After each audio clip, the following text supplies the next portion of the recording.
Hi guys. ఇప్పుడు వచ్చేసి నాకు హోటల్ ఉంది అని మీ అందరికి తెలుసు కదా. సో హోటల్ కు పైన ఉండే బిల్డింగ్ వచ్చేసి మేము రెంట్ కి ఇచ్చాము. ఇంకా వాళ్ళని అయితే అంటే బ్యాంక్ వాళ్ళకి ఇచ్చాము. సో ఇంకా వాళ్ళని అయితే ఖాళీ చెప్పేసేసి ఇంకా పైన రెస్టారెంట్ పెడదాము అనుకున్నాము. సో అందుకనేసి ఎట్టకేలకు ఎప్పటి నుంచో అడుగుతూ ఉంటే ఫైనల్ గా వచ్చేసి ఖాళీ అయితే చేశారు. ఇప్పుడు ఖాళీ చేసిన ఇదంతా కూడా ఎలా ఉందో అనేది చూపిస్తాను. రెంట్‌కి ఇచ్చిన తర్వాత వాళ్ళ సామాన్లు వాళ్ళు పెరుక్కొని పోయిన తర్వాత ఇంకా కూడా ఎంత సామాన్ ఉంటుంది. మనకి కూడా పని అనేది ఎక్కువగా ఉంటుంది కదా. ఇదంతా కూడా ఇలా ఉంది. దీన్ని మేము మొత్తం మార్చేయాలి రెస్టారెంట్ స్టైల్‌లోకి. ఎన్ని రోజులు పడుతుందో ఏమో. ఫస్ట్ అయితే దీని లుక్ ఇలా అయితే ఉంది. మీకు కూడా చూపిద్దాం అనేసి చూపిస్తూ ఉన్నాను. క్లియర్‌గా చూపిస్తాను. మీరు కూడా వచ్చేసేయండి.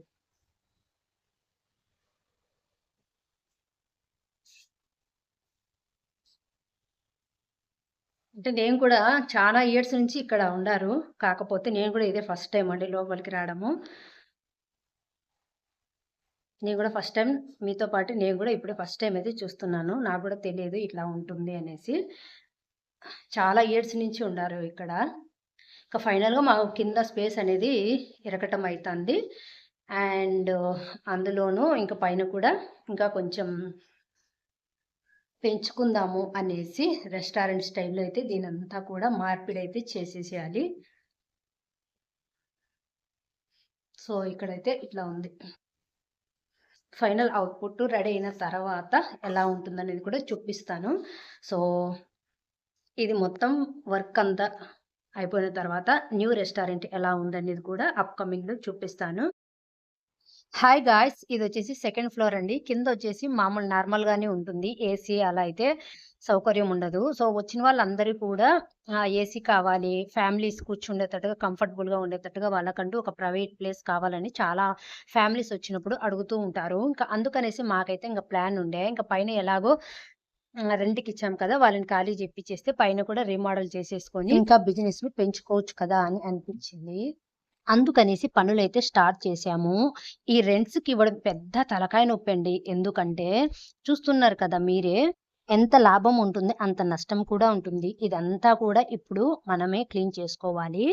సో, ఆ లోపల వీడియోనైతే చూపిస్తానండి ఎలా ఉందనేది. వీడియో చూస్తూ నేను చెప్పే ఒక స్మాల్ స్టోరీనైతే షేర్ చేసుకుందాం అనుకుంటున్నాను మీతో.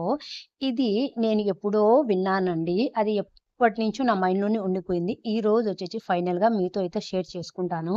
అనగనగా ఒక ఊరిలో అమ్మ, నాన్న, ఇద్దరు కొడుకులు, ఇద్దరు కోడళ్ళు. లక్ష్మీదేవి ఎప్పుడూ వాళ్ళ ఇంట్లో అలా ఉండేదంట. ఏ గొడవలు ఉండేవి కావు. ఏ బాధలు ఉండేవి కావు. ఇల్లు కూడా ఎప్పుడూ శుభ్రంగా, నీటుగానే ఉంచేదంట ఆ పెద్దావిడ. సరే ఇంకొన్నాళ్లకు లక్ష్మీదేవి ఆ ఇంటి యజమానితో అందంట, "ఇంక నేను వెళ్ళాల్సిన టైం వచ్చింది. రేపటి నుండి శనీశ్వరుడు వచ్చి మీ ఇంట్లో కూర్చుంటాడు" అని చెప్పి, "అయ్యో! అదేమిటమ్మా" అని చెప్పి బాధపడి, "ఇక నేను తప్పదు. నేను వెళ్ళాల్సిందే" అని చెప్పి లక్ష్మీదేవి వెళ్ళిపోతుందంట.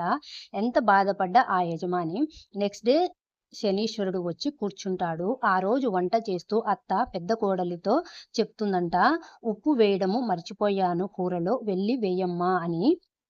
ఆల్రెడీ చిన్న కోడలు ఉప్పు వేసేసే ఉంటుంది. అది తెలియని పెద్ద కోడలు ఉప్పు అనేది వేసేస్తుందన్నమాట.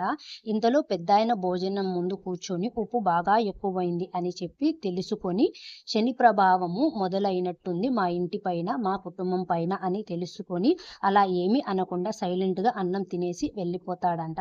తరువాత ఇద్దరు కొడుకులు కూడా వచ్చి అందులో ఉన్న పెద్ద కొడుకు, "అమ్మ, నాన్న అన్నం తిన్నాడా?" అని అడగగా, అమ్మ "ఆ! తినేశాడు" అని చెప్తుందంట.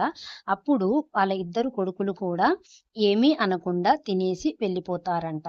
ఇంక తర్వాత ఆడవాళ్ళు కూడా ఏమీ మాట్లాడకుండా మగవాళ్ళే తినంగా లేనిది మేము తింటే ఏంది అనేసి వాళ్ళు కూడా ఏమీ అనుకోకుండా తినేస్తారు. తరువాత శనిదేవుడు వచ్చి ఆ ఇంటి యజమానితో అంటాడు, "నేను ఇంకా మీ ఇంట్లో ఉండలేనయ్యా, వెళ్ళిపోతాను" అని అంటాడు అన్నమాట. "అయ్యో! అదేంటి సామి అప్పుడే వెళ్ళిపోవడము? అంటే ఇంటిల్లిపాది కలిసి కేజీ ఉప్పు తిన్నారు. అయినా చిన్న గొడవ అవ్వలేదు. నేను ఇలాంటి ఇంట్లో ఇక ఉండలేను సామి. నేను వెళ్ళిపోతాను" అని చెప్పి వెళ్ళిపోతాడు అన్నమాట. అలా నెక్స్ట్ డే వచ్చి లక్ష్మీదేవి మళ్ళీ ఆ ఇంట్లో కూర్చుంటుంది. గొడవ పడండి తప్పు లేదు. కానీ ఆ గొడవ ఎక్కడి దాకా తీసుకెళ్తున్నాము? అసలు రీజన్ ఏంటి? ముందు తెలుసుకోండి. సో, స్టోరీ అయితే ఇదేనండి. ఈ స్టోరీ విన్న తర్వాత మీకు ఎలా అనిపిచ్చింది అనేది కూడా కామెంట్ చేయండి. నేను విన్న తర్వాత నాకు ఒక విషయం అయితే అర్థమైందండి. ఒక కుటుంబంలోని వ్యక్తులు ఎన్ని గొడవలొచ్చినా కూడా కలిసిమెలిసి ఉండాలి అంటే చిన్న, పెద్ద అని తేడా లేకుండా ప్రతి ఒక్కరు కూడా అన్నీ సర్దుకుపోతూ ఉండాలి. ఏ విషయంలో అయినా కూడా. ఇప్పుడు రక్త సంబంధం కాబట్టి ఇద్దరు కొడుకుల మధ్య గొడవలు వచ్చినా కూడా వాళ్ళు సర్దుకుంటూ వెళ్ళిపోతారు.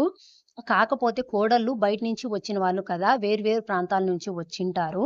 సో, వాళ్ళిద్దరి మధ్య ఏదైనా గొడవలొచ్చినా కూడా ఇంట్లో ఉండే పెద్దవాళ్ళే దానిని ఆ గొడవల్ని తగ్గించి మార్చుకుంటూ ఆ కుటుంబం అనేది ఎప్పటికి సంతోషంగా ఉండాలి అంటే ఏర్బంధం అనేది లేకోకుండా ఇద్దరు సమానంగా మాటల్లో కాకుండా చేతుల్లో కూడా చూపియాలి.